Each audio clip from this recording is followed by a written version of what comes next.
अब मैं भी आपको अपने मन की बात कह रहा हूँ, आप यहाँ हैं तो मैं यहाँ आ गया। बिल्कुल हिंदुस्तान की आज ये स्थिति है कि आप हैं तो मैं यहाँ आ गया, नहीं तो मैं अकेला आ नहीं सकता।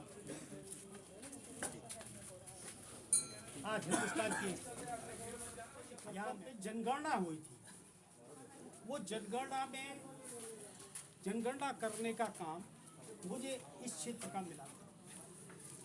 श्री राम सेवक वर्मा शंकर स्कूल में टीचर थे, वो हमारे सुपरवाइजर हुआ करते थे। जनगणना करने के लिए मैं इस खबूसराय में आया।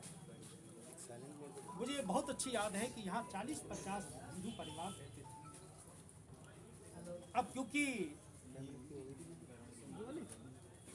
हर व्यक्ति का नाम लिखना, हर मकान को लिखना बड़ा बारीक काम था, इसलिए मुझे आज भी हो सकता है मकान इधर से उधर दरवाजे दौर से हो गए हो, लेकिन मुझे ये एरिया गली अच्छी तरह याद।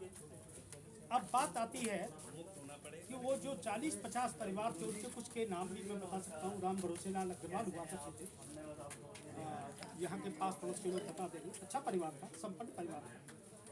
एक चचा राममूर्ति कहते थे उनको, बड़े बुजुर्ग टाइम पास भी थे।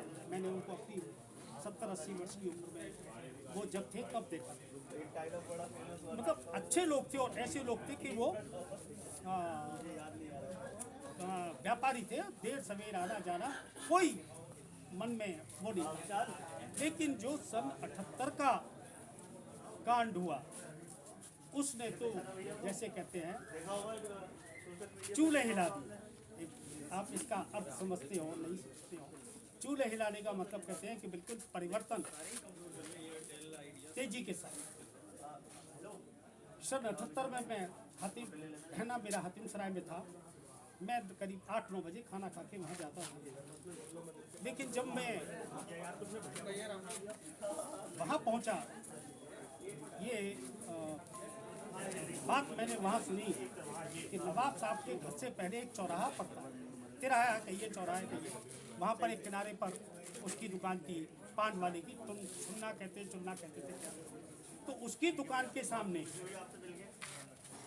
1-2 दुकान हिंदूज की भी थी, बाकी ज़्यादातर मुस्लिम वर्ग के लोगों की दुकानें थी। तो वहाँ एक लड़के को साइकिल से बाप बेटे जा रहे थे, एक लड़के को साइकिल से खींच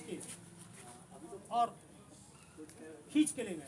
बाप रोता हुआ वहाँ थोड़ी पुलिया के पास में ही महेश जी MLA रहा कर एक्स MLA रहते थे। बाप बेचारा रोया पीटा, वहाँ इतनी आबादी नहीं थी जो बचाने आ जाए, लेकिन उस लड़के को वो खींच के ले गए और उसको ख़त्म कर दिया। तो आप मानते हैं कि उस दंगे के बाद से यहाँ से लोग इधर उधर चले? हाँ, दंगे के बाद जो ये घटना हुई और सन 78 में वो जो घटना हुई, मैंने कहा फर कांड, क्योंकि वो चाहते तो उस कांड को रोक सकते थे। चले गए फिर लोग यहाँ से दोनों का मतलब मैं ये कहूँ कि हिंदूज भी गए और मुस्लिम्स के भी जहाँ 2-2, 3-3, 4-4 परिवार थे वो वर्ग भी चला गया। मंदिर यहीं पे था जहाँ? अब मंदिर मैंने नहीं देखा, मंदिर का नहीं 70-71 की, अब 50-55 साल की बात को मैं कैसे याद नहीं। मंदिर की बात सिचुएशन भी थोड़ी चेंज हो गई होगी, जगह मकान भी बढ़ गए होंगे। हाँ, मकान तो बड़े थे, मैंने बताया 2.5-3 बीघे में कोठी थी कन्हैयालाल जी की। अब पता नहीं, मुझे नहीं पता कि उसमें कितने मकान बन गए, लेकिन कोठी क्या कहूँ मैं, अब उसका बहुत ज़्यादा लंबी विस्तृत बात हो जाएगी। आज मंदिर भी हाल ही ओपन हो गया इस पूरे एरिया में, आप कैसे आपका आना हुआ था यहाँ? मंदिर तो मुझे 3-4 मंदिरों की याद है। एक मंदिर वो रहते थे यहाँ डॉक्टर साहब श्रोत्री, उनके घर के आगे एक मंदिर था। अब मैं गया नहीं उधर रोड पर। एक मंदिर यहाँ परियों का मंदिर कहलाता है।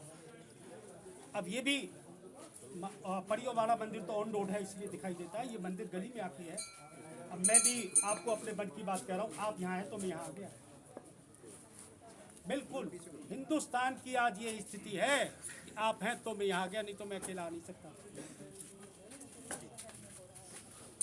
आज हिंदुस्तान की यहाँ मैं अकेला नहीं सकता। Thank you.